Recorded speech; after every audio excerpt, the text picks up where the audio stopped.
Dear students, पिछले lectures में मैंने आप लोगों को दो चार्जेस के बीच में फोर्स के बारे में डिस्कस किया था और ये भी बताया था उसके अंदर कि जब उसमें एक मीडियम डायलेक्ट्रिक डाल देते हैं तो फोर्स कैसे निकलता है। आज की क्लास में मैं तुम लोग को ये बताऊंगा कि यदि एक से ज्यादा मीडियम उसके अंदर आ जाए तो उसमें फोर्स का क्या फॉर्मूला होगा। यदि दो या उससे ज्यादा मीडियम आ जाएंगे तो क्या फोर्स का फॉर्मूला होगा। तो उस पर ध्यान रखने के लिए मैं तुमको बताने चल रहा हूं, उस पर ध्यान दो और इसका न्यूमेरिकल आप आराम से भी लगा सकते हो। इंपॉर्टेंट फॉर IIT और नीट में भी ये पूछा जाता है। तो देखिए यहां पर मैंने क्या किया, दो चार्जेस ले लिए Q1 और Q2। मैंने क्या किया इसमें कि इतने बीच में हमने क्या किया कि यहां से यहां तक की डिस्टेंस को R1 सपोज कर दिया और ये डिस्टेंस को R2 सपोज कर लिया। अब इनके बीच में फोर्स क्या होगा, तो फोर्स के लिए जो फॉर्मूला होगा F is equal to Q1 Q2 upon 4 pi epsilon naught. ध्यान देना बेटा, यहां पे Q1 Q2 upon 4 pi epsilon naught into 1 upon.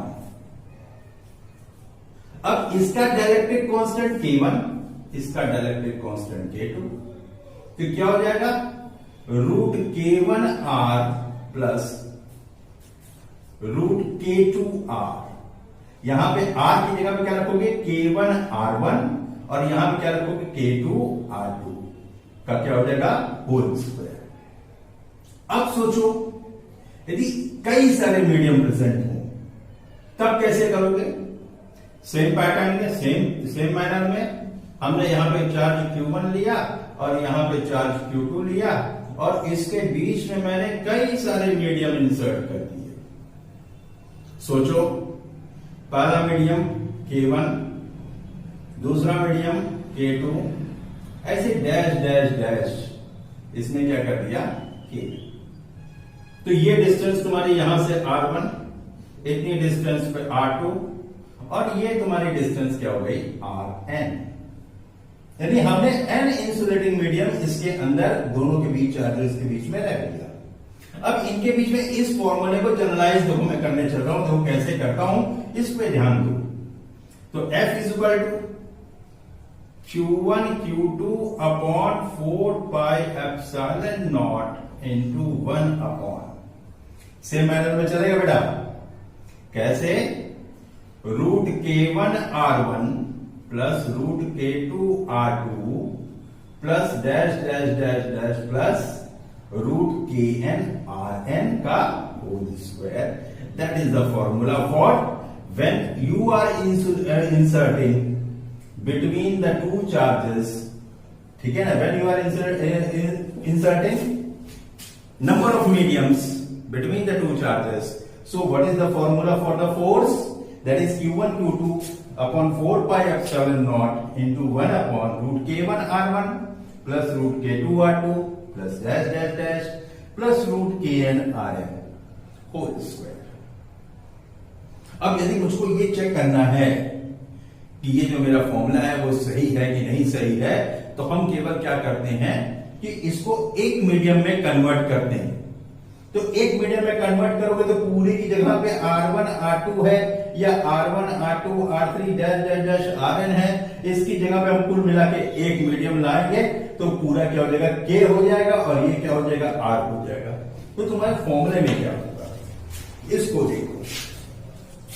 हम अपने पुराने ओरिजिनल फॉर्मूले में कैसे आएंगे तब मुझको ये पता लगेगा कि जो मैंने फॉर्मूला राइट डाउन किया है वो सही है कि नहीं सही है। तो उसके लिए हम लोग क्या करने चल रहे हैं कि हमने क्या किया, K1 is equal to K, R1 is equal to R और K2 is equal to 0, R2 is equal to 0 and so on तुम बना सकते हो।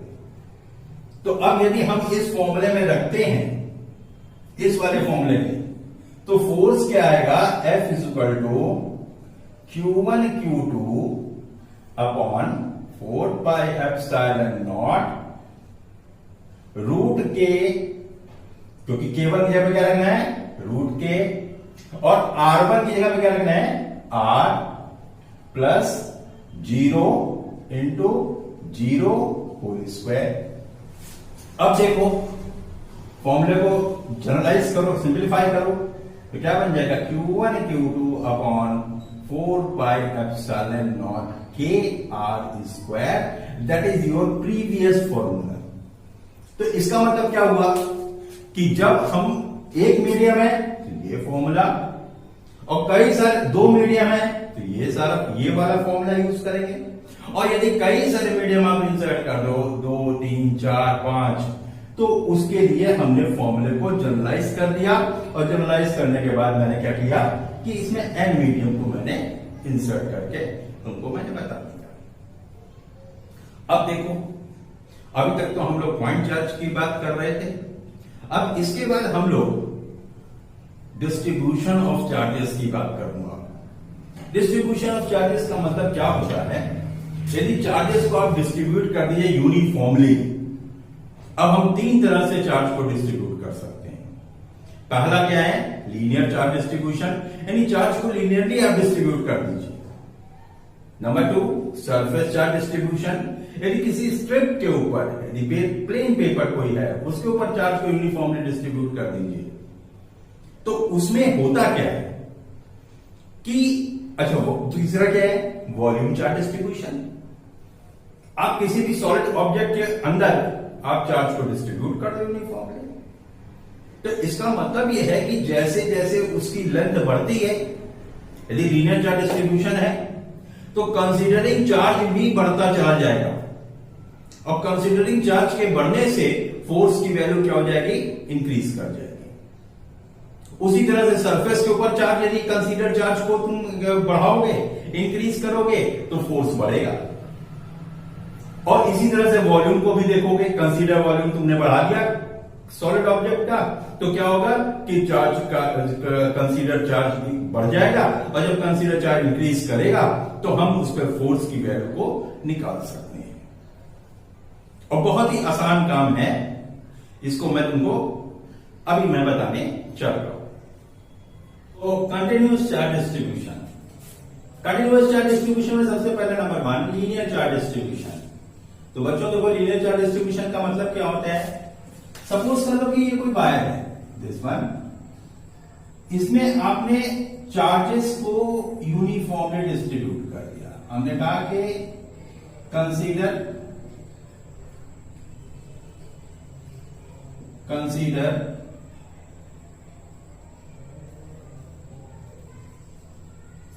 Q amount of charge, capital Q कर लो, Q amount of charge is distributed over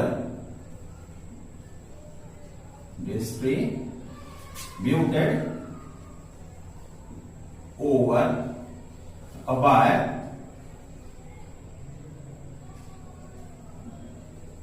of length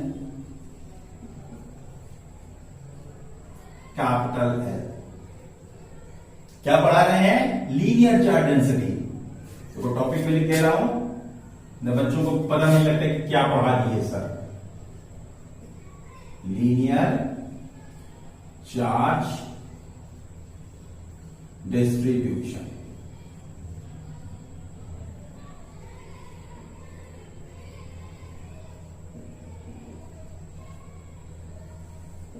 देखो हमने इस length के ऊपर, वायर के ऊपर एक स्मॉल एलिमेंट dl ले लिया, सपोज लेंथ dl।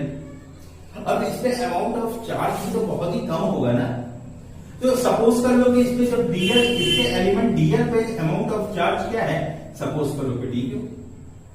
तो जब dq चार्ज है तो इसका मतलब क्या हुआ कि dq is directly proportional to dl।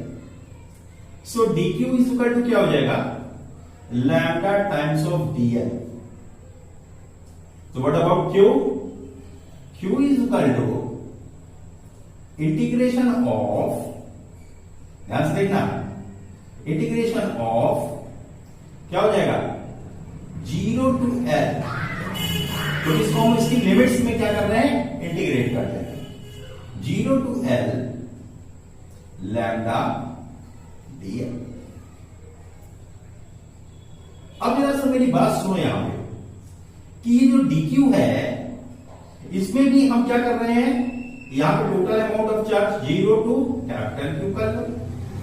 देखो जब यहाँ पे एलिमेंट dl तुम्हारा 0 है तो अमाउंट ऑफ कंसीडर चार्ज भी क्या होगा, 0 होगा। और जब ये 0 से L लेंथ इसकी कंसीडर करेंगे तो अमाउंट ऑफ चार्ज भी क्या हो जाएगा, Q, जिसको मैंने इसके ऊपर फाइनली डिस्ट्रीब्यूट किया।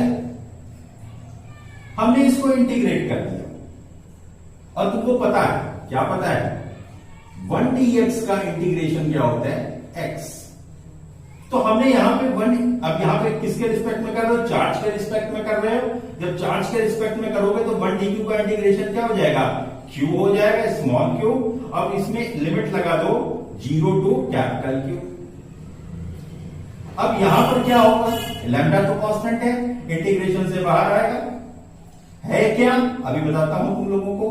और यहां पर क्या हो जाएगा, 1dl का इंटीग्रेशन क्या हो जाएगा, small l, that is 0 to l। तो यहां पे क्या हो जाएगा, अब देखो यहां पे होता क्या है कि यदि तुम्हारा कोई फंक्शन, ये तुम्हारा a टू b लिमिट है, यदि हम ये कहते हैं कि a to b f of x dx इसको तुमने फंक्शन को इंटीग्रेट करोगे तो यहां पे क्या हो जाएगा, capital f of x, limit क्या रहेगी 0 टू a टू b। अब यहां पर क्या होता है कि upper limit minus lower limit लिखते हैं, तो यहां पे क्या हो जाएगा, f of b minus f of a। तो उसी पैटर्न पे जो मैंने ये किया है, उसी पैटर्न पे जब हम इसको यूज करते हैं तो यहां पे क्या हो जाएगा, q minus 0 is equal to lambda l minus 0। तो यहां पे क्या मिला, q बराबर लैम्डा कैपिटल L। तो व्हाट अबाउट लैम्डा, तो लैम्डा इज इक्वल टू क्या हो जाएगा, capital Q upon L, where lambda क्या है, लीनियर चार्ज डेंसिटी। लैम्डा क्या मिला, लीनियर चार्ज डेंसिटी मिली। अब इसको तुम डिफाइन कर सकते हो, कैसे डिफाइन करोगे, यदि L बराबर 1 मीटर कर दो, यानी कि 1 मीटर का मतलब unit length,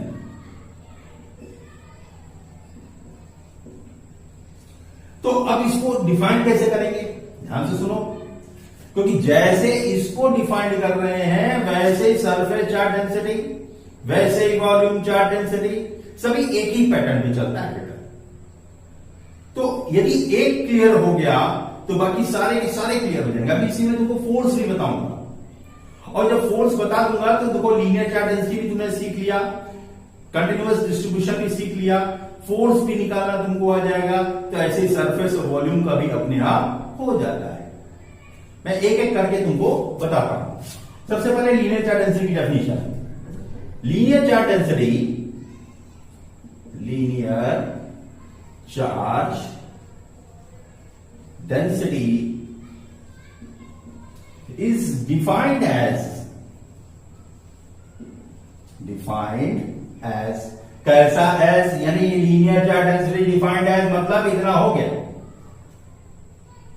charge distributed over its unit length. ये जो Q है दैट इज द चार्ज, ये चार्ज कैसा है, डिस्ट्रीब्यूटेड है, उसकी कितनी लेंथ पे, यूनिट लेंथ पे। तो इसका मतलब क्या हुआ कि linear charge density is defined as the amount of charge, amount of charge distributed over, क्योंकि चार्ज कैसा है, डिस्ट्रीब्यूटेड है, ओवर इट्स यूनिट लेंथ।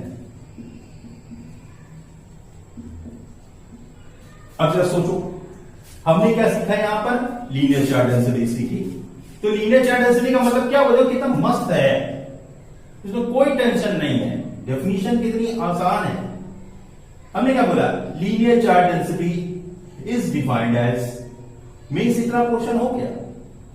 अब डिफाइंड एज के बाद क्या क्यू है, न्यूमरेटर में क्यू है कि नहीं है? तो अब इस क्यू को क्या लिखेंगे? The amount of charge is distributed over its unit length. जो भी तुमने कंसीडर वायर किया है या जो भी तुमने लीनियरली चार्ज डिस्ट्रीब्यूशन में जो भी तुमने बॉडी लिया है, जो भी शेप तुमने यूज किया लीनियर का, वैसे ही शेप लाइन है, लीनियर चार्ज डेंसिटी है इसके अंदर, तो linear charge density is defined as the amount of charge distributed over its unit length. अब यार इस पे फोर्स की बात करते हैं। अब फोर्स कैसे निकलता है? फोर्स के लिए क्या करते हैं? बहुत आसान है इसमें फोर्स के लिए। देखो जैसे फोर्स इसके लिए कर रहे हैं वैसे ही तुम्हारा सब चीज चेंज होता चला जाएगा। अब ऐसा ध्यान से देखो, फोर्स को निकालने के लिए क्या करते हैं? हमने एक पॉइंट ले लिया, हमने सपोज किया कि एक पॉइंट ये है।